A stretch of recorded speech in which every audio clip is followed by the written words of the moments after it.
આપણી પૃથ્વી અને આપણા સંસાધનો એનું રક્ષણ કરવું એ કોઈ ખાલી વિચાર નથી હો, એ તો આપણા સૌની જવાબદારી છે.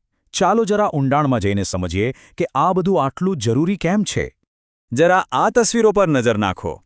જુઓ, આ હતું ગોલીતા ગામ, એકદમ લીલુંછામ જીવાંત. અને હવે આ જુઓ, આ પણ ગોલીતા ગામ જ છે. આજે માની ન શકાય નહીં? એક સ્વર્ગ જેવી જગ્યા આમ ઉજ્જડ કેવી રીતે થઈ ગઈ? આખરે થયું શું? ચાલો આ રહસ્યને ઉકેલીએ.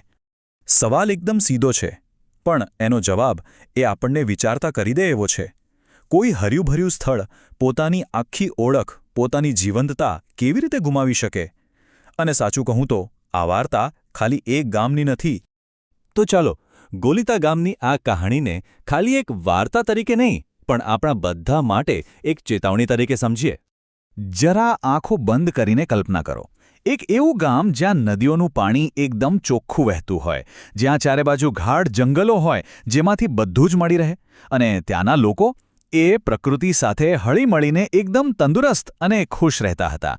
બસ આવું જ હતું ગોલીતા ગામ. પણ પછી ધીમે ધીમે બધું બદલાવા લાગ્યું. લોકોની જરૂરિયાતો વધતી ગઈ. મોટા મકાન જોઈએ, વધુ પાક જોઈએ, નવી ગાડીઓ જોઈએ. આ બધી ઈચ્છાઓનો બોજ સીધો પ્રકૃતિ પર પડ્યો.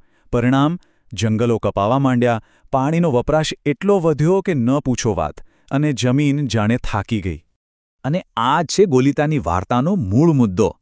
આપણી જરૂરિયાતો, આપણી ઈચ્છાઓ તો અમર્યાદિત છે, પણ પૃથ્વી પાસે આપવા માટે જે સંસાધનો છે એ મર્યાદિત છે. એની એક લિમિટ છે. અને જ્યારે આપણે આ હકીકતને ભૂલી જઈએ છીએ, ત્યારે પરિણામ ખૂબ જ ગંભીર આવે છે. તો ગોલીતાની વાતને બરાબર સમજવા માટે પહેલાં એક મૂળભૂત સવાલનો જવાબ જાણવો જરૂરી છે. આ સંસાધન છે શું? ચાલો એને જરા સમજીએ. જુઓ, એકદમ સરળ છે.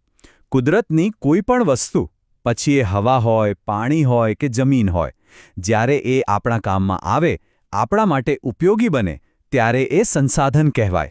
મતલબ કે એની ઉપયોગિતા જ એને કિંમતી બનાવે છે. હવે આ સંસાધનોને આપણે મોટા ભાગે બે ભાગમાં વહેંચી શકીએ. એક તો છે કુદરતી સંસાધનો, જે આપણને સીધા કુદરતમાંથી મળે છે, અને બીજા છે માનવસર્જિત સંસાધનો, જે આપણે એટલે કે માણસો પોતાની બુદ્ધિ અને આવડતથી બનાવીએ છીએ.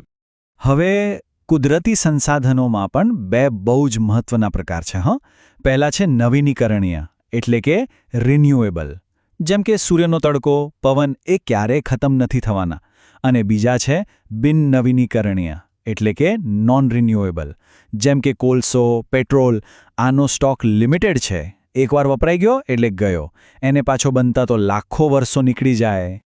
ચાલો હવે એક એવા ખાસ સંસાધન પર ધ્યાન આપીએ જેના વગર આપણું જીવન શક્ય જ નથી, અને એ છે જમીન. ક્યારે વિચાર્યું છે કે જો આપણે આ અમૂલ્ય ભેટ ગુમાવી દઈએ તો શું થાય? તો એકદમ તંદુરસ્ત જમીન કોને કહેવાય? જુઓ, એમાં સૌથી ઉપર એક ફળદ્રુપ પડ હોય છે, જેને આપણે ટોપસોઇલ કહીએ છીએ. આ જે જગ્યા છે જ્યાં બધા છોડ ઉગે છે. એની નીચે પછી પથ્થરો અને માટીનું બીજું પડ હોય છે. પણ આખી રમત એ પેલા ઉપરના પડની જ છે. એ જ સૌથી કામનું છે. આ ચિત્ર જુઓ, એ બધું જ સમજાવી દેશે. જમણી બાજુ જ્યાં ઘાસ છે, એના મૂળિયાએ માટીને કેવી મજબૂત રીતે પકડી રાખી છે, એટલે પાણી એકદમ ચોખ્ખું નીકળે છે. હવે ડાબી બાજુ જુઓ, ત્યાં કોઈ વનસ્પતિ નથી, તો બધી માટી પાણી સાથે ધોવાઈ જાય છે. બસ ગોલીતામાં જ્યારે જંગલો કપાયા ને, ત્યારે ત્યાંની જમીન સાથે બરાબર આ જ થયું હતું. અને એવું ના સમજતા કે આ ફક્ત ગોલીતા ગામની વાત છે. ના, આ તો આખી દુનિયાની હકીકત બની રહી છે. ઘણી બધી જગ્યાએ આપણને આવા જ ખતરાના સંકેતો મળી રહ્યા છે. આ એક ગ્લોબલ પ્રોબ્લેમ છે. આ જે આંકડા દેખાય છે ને, એ ખાલી નંબર્સ નથી. એની પાછળ લાખો લોકોની વેદનાની કહાણીઓ છુપાયેલી છે. ઇતિહાસ આપણને વારંવાર શીખવાડે છે. પછી એ બંગાળ હોય, ચીન હોય કે આફ્રિકા, વાત એક જ છે. જ્યારે કુદરતી સંસાધનો ખતમ થાય છે, ત્યારે સૌથી મોટી કિંમત માણસોએ જ ચૂકવવી પડે છે. અને સંસાધનોના નાશની સૌથી દુઃખદ વાત શું છે ખબર છે? એ છે કે અમુક નુકસાનની ભરપાઈ ક્યારેય નથી થતી. જ્યારે જંગલો ખતમ થાય છે, પ્રાણીઓના ઘર છીનવાઈ જાય છે, ત્યારે કેટલીક પ્રજાતિઓ આ પૃથ્વી પરથી હંમેશ માટે ગાયબ થઈ જાય છે, કાયમ માટે. જેમ કે ભારતમાં ગુલાબી માથાવાળું બતક અને ચિત્તો હવે આપણને ખાલી ફોટામાં જોવા મળે. અને આ ખતરો હજી ટળ્યો નથી. આજે પણ વાઘ, ગીધ અને ઘોરાડ જેવા કેટલાય જીવોનું અસ્તિત્વ જોખમમાં છે. લુપ્ત થવાની બસ અણી પર જ છે. એમનું ભવિષ્ય શું હશે? એનો આધાર આપણા આજના નિર્ણયો પર છે. તો સવાલ એ છે કે હવે શું? સમસ્યાઓ તો ઘણી ગંભીર છે, એમાં કોઈ શક નથી. પણ એનો મતલબ એ નથી કે બધું પતી ગયું. હજુ પણ આશા છે.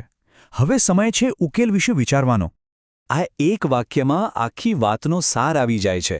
સંસાધનોનું સંરક્ષણ કરવું એટલે આપણું પોતાનું રક્ષણ કરવું. આ કોઈ ઉપકાર નથી, આ આપણી પોતાની સુરક્ષા છે. સિમ્પલ વાત છે. જો આપણે પ્રકૃતિને બચાવીશું તો પ્રકૃતિ આપણને બચાવશે. તો પછી રસ્તો કયો છે? જુઓ, મુખ્યત્વે 3 બાબતો પર ધ્યાન આપવાનું છે.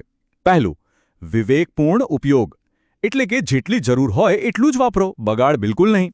બીજું, પુનઃઉપયોગ અને રિસાયકલ, વસ્તુઓને ફેંકી દેવાને બદલે એને ફરીથી કામમાં લો. અને ત્રીજું, જે સૌથી વધારે જરૂરી છે, પ્રકૃતિને કંઈક પાછું આપો. વધુને વધુ વૃક્ષો વાવો અને પાણીના એક એક ટીપાની કિંમત સમજો. આપણી ચારે બાજુ સંસાધનોનો આ જે ખજાનો છે એ આપણને વારસામાં મળ્યો છે. હવે સવાલ એ છે કે આપણે આપણી આવનારી પેઢી માટે કેવો વારસો છોડીને જઈશું?